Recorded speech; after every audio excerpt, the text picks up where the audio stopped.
Il y a le ratsouille et le matsouille, il y a ce qu'on veut et la réalité de ce qui se trouve sur le marché.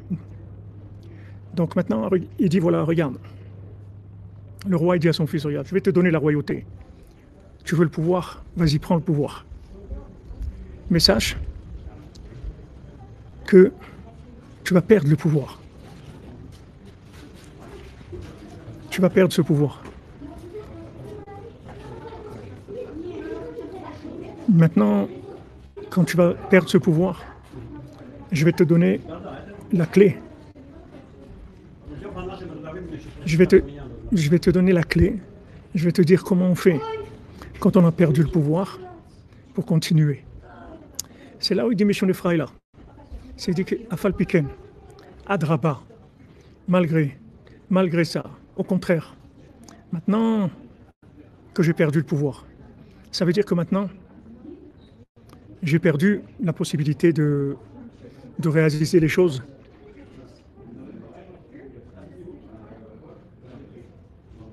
avec ma compréhension, avec mes actes à moi, avec ma façon de voir les choses. Maintenant, ce roi, il a vu le fils du roi. Voilà, exactement. Comment on fait qu'on n'arrive à rien? La Meshon Efraïla. Meshon Efraïla, ça veut dire...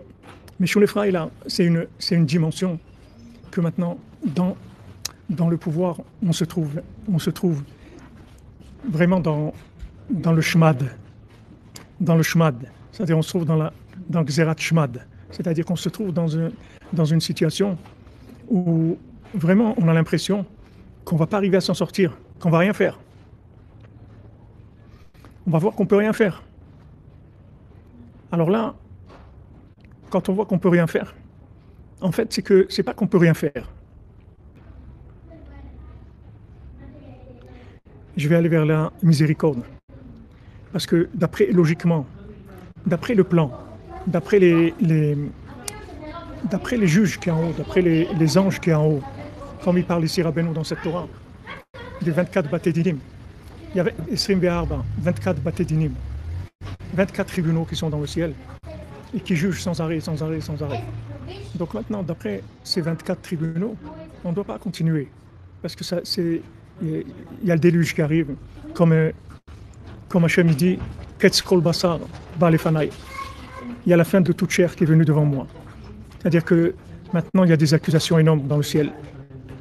Et on ne peut pas continuer. Maintenant, il faut un intervenant d'en bas, que cet intervenant il fasse basculer la vapeur dans l'autre sens, que ça aille dans l'autre sens. Maintenant, le seul qui peut faire ça de façon parfaite, c'est Moshe Rabbeinu. Moshe Rabbeinu, Rabbi Shimon, le Harizal, Baal Shem Tov, Rabbeinu Akadosh Banora, Rabbi Nachman Mepege. Eux, ils ont le pouvoir total de la miséricorde d'Hachem dans les mondes inférieurs. C'est-à-dire comment arriver à révéler la miséricorde. Alors Moshe Rabbeinu, il est entre Shmad et Ratzon. C'est-à-dire que maintenant, il va faire en sorte que même dans la situation de Shmad, dans la situation de destruction, dans la situation de désespoir, il va faire passer la personne du Shmad, que maintenant, le fils du roi, il a perdu son pouvoir. Le mendiant, il n'a pas de jambes, il a perdu son pouvoir. Mon cher Rabbeinu va faire passer de Shmad à Ratzon. Il va nous faire passer au Ratzon. Maintenant, mon cher Rabbeinu, qu'est-ce qu'il nous apprend? Il nous dit, regarde, il y a quelque chose qui fonctionne tout le temps, c'est le vouloir. Tu dois rentrer dans le Ratzon. Maintenant, tu vas voir que le pouvoir ne fonctionne pas. Mais il faut que tu veuilles. Voilà, il va y avoir une goutte, comme vous dites, qui fait déborder le vase, et là, tout va chambouler, tout va se mettre à fonctionner complètement différemment. Donc, il y a un travail qui se fait dans les coulisses, en arrière-plan, pour faire passer le monde du Shema d'Oratson, c'est-à-dire de faire passer le monde du désespoir au vouloir. Maintenant, si on t'apprend que le vouloir, oui, c'est un cheveu, tout à fait. Si on t'apprend que le vouloir, c'est plus grand que le pouvoir, alors tu vas être bien là. Tu vas dire,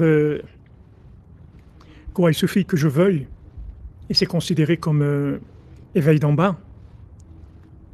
Oui, il suffit que tu veuilles, et ça va être considéré comme ton éveil d'en bas. Tu veux, c'est tout.